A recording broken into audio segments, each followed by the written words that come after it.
Nous célébrons le 33e dimanche du temps ordinaire de l'année B. Nous voyons une fois de plus que l'Évangile, le Saint-Évangile, c'est la plus grande source d'émerveillement. C'est la plus grande source de lumière qui existe sur cette terre. L'Évangile, lumière née de la lumière. L'Évangile, chemin, vérité, vie. La parole de Dieu, celle qui a fait dire à Jérémie, quand je rencontrais tes paroles, je les dévorais et elles faisaient les délices de mon cœur. Voilà ce que toute lecture de la Bible devrait susciter en nous, nous mettre en extase intellectuellement face à l'abîme de beauté qu'est la parole de Dieu. Saint Pierre avait raison de s'extasier en disant « Seigneur, à qui irions-nous ? Tu as les paroles de la vie éternelle. » Il faudrait d'ailleurs préciser « Seigneur, à qui irions-nous ? Tu es la parole de la vie éternelle. » Et chaque fois que nous sommes face à la parole de Dieu, nous devrions dire avec Marie « Seigneur, qu'il me soit fait selon ta parole.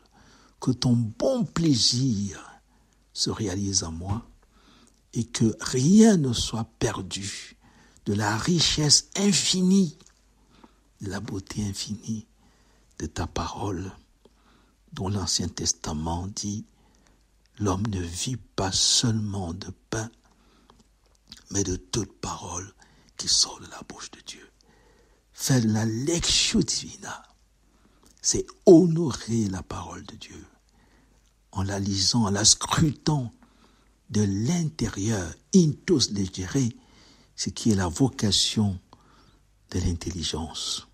L'intelligence, cette parcelle du divin, pour parler comme les néo-platoniciens, qui est faite pour accueillir la parole de Dieu sans la diminuer. L'intelligence qui est faite pour que le Verbe de Dieu s'incarne. C'est magnifique.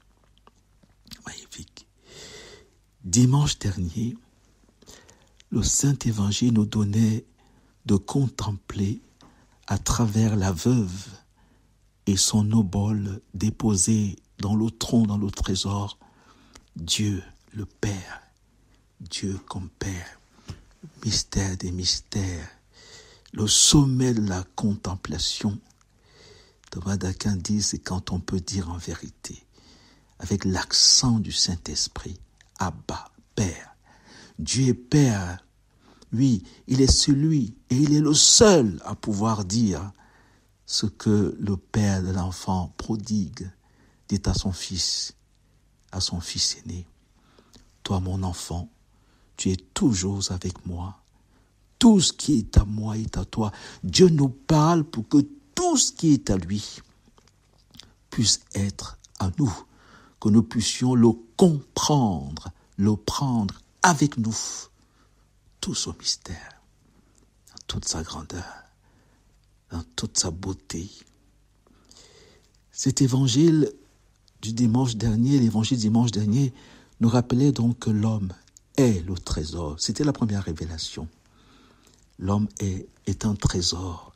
Le trésor dans lequel toutes les religions, toutes les sciences, toutes les philosophies, toutes les traditions humaines déposent leurs offrandes. Question. Qui a mis le plus dans l'homme ? Quelle religion ? Quel Dieu ? Quelle philosophie ? Quelle tradition humaine ? Quelle mythologie ? Quelle hypothèse mathématique ? Quelle découverte scientifique ? Quelle œuvre d'art a mis en l'homme plus que le Dieu Trinité ? Voilà la seule question que nous devrions nous poser. Une fois qu'on a compris, à travers l'évangile du dimanche dernier, que le trésor, c'est l'homme. Les néo-platoniciens disaient que l'homme est l'horizon de la création. L'horizon, c'est le lieu où on a l'impression que le ciel et la terre se touchent. Oui, l'homme est cette rencontre ce point de convergence du monde invisible et du monde visible. Quand la Genèse dit à propos de la création de l'homme, faisons l'homme à notre image, selon notre ressemblance, quand on essaie de comprendre ce que signifie ce projet, cette eudokia, ce bon plaisir de Dieu en créant son chef-d'œuvre, l'humain. C'est le chef-d'œuvre parce que c'est le point de rencontre de tout. En l'homme, nous avons le monde physique, les 4 éléments du monde physique. La terre, le feu, l'air et l'eau. En l'homme, nous avons le monde animal, les 5 sens. En l'homme, nous avons le monde végétal, la vie végétative. Le monde animal, la vie sensible. Nous avons le monde spirituel, la vie spirituelle, l'intelligence et la volonté. En l'homme, nous avons le monde divin, image et ressemblance de Dieu. Alors, qui a déposé dans ce trésor plus que la très sainte Trinité, en faisant l'homme, chacun a mis, le monde physique a mis l'eau. Quand vous n'en avez pas, vous êtes déshydraté, il a mis le feu. Quand la température, quand le feu baisse ou augmente trop, il y a un petit souci. La terre, tu es poussière, tu retourneras poussière. L'air que nous respirons, le monde physique a mis ça. Le monde animal a mis les 5 sens. Voir, entendre, toucher, sentir, goûter. Les 5 sens. Le monde angélique a mis l'esprit, l'intelligence et la volonté. Et Dieu Trinité. Dieu Trinité. Dieu peut-il être autre que Trinité? N'a-t-il pas mis plus que tous? Comme disait Jésus de la veuve, elle a mis plus que tout le monde. La Dieu, très sainte Trinité, a mis tout ce qu'elle avait pour vivre.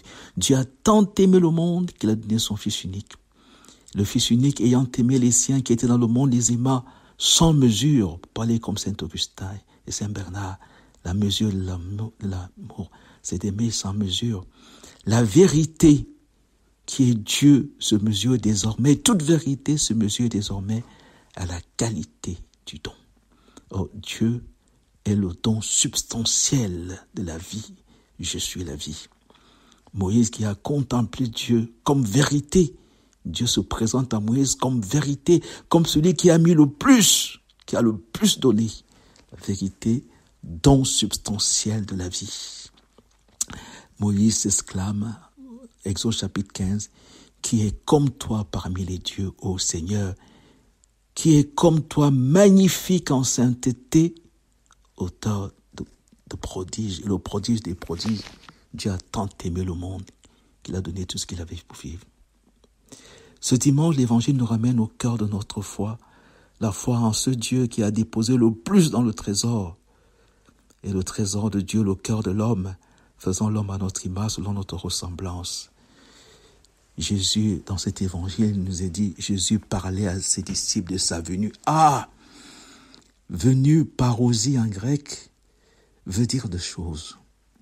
Est-ce qu'il est passé de l'absence à la présence, ou passer de la présence à la présence, de plus en plus présent.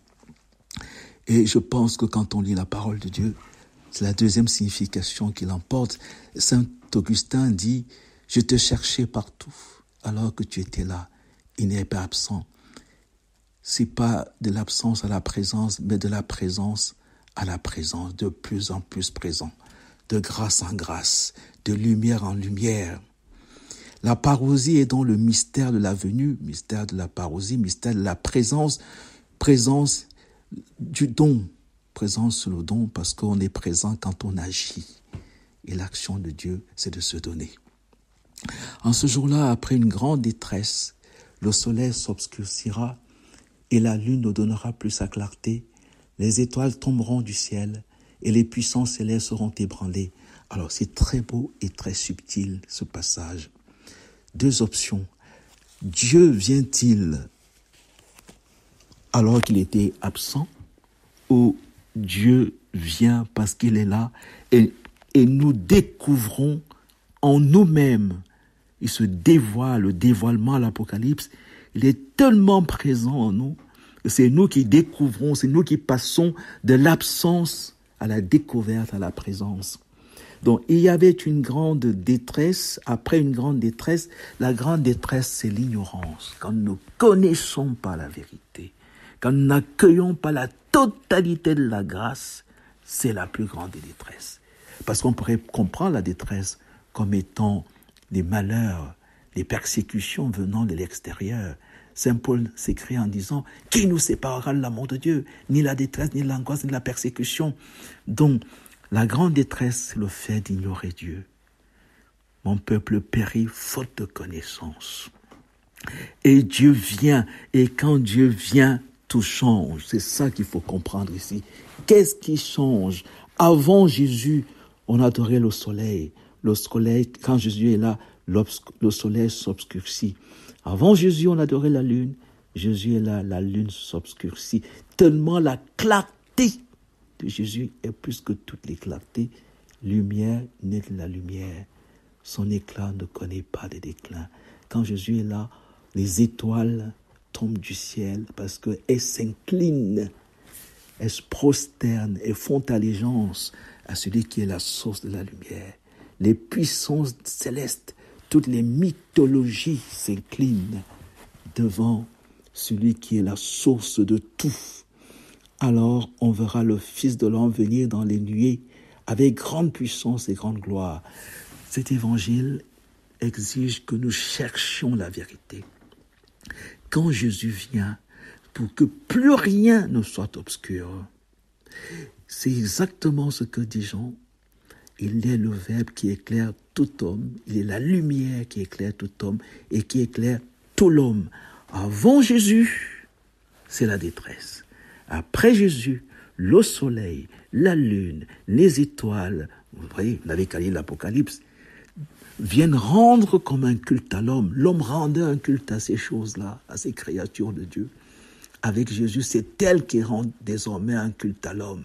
Le soleil, on voit l'Apocalypse, la femme enveloppée de soleil, la lune sous les pieds, couronnée d'étoiles. Les puissances célestes, Marie, mère des cieux, les puissances célestes s'inclinent, reine du ciel et de la terre. Alors Jésus, il enverra les anges pour rassembler les élus des 4 coins du monde, depuis l'extrémité de la terre jusqu'à l'extrémité du ciel. Magnifique. Laissez-vous instruire par la comparaison, par l'analogie du figuier. Dès que ses branches deviennent tendres et que sortent les feuilles, vous savez que l'été est proche. De même, vous aussi, lorsque vous verrez arriver cela, sachez que le Fils de l'homme est proche à votre porte. La première manifestation, c'est l'être. Quand l'intelligence saisit l'être, cela s'épanouit dans la contemplation de l'être premier.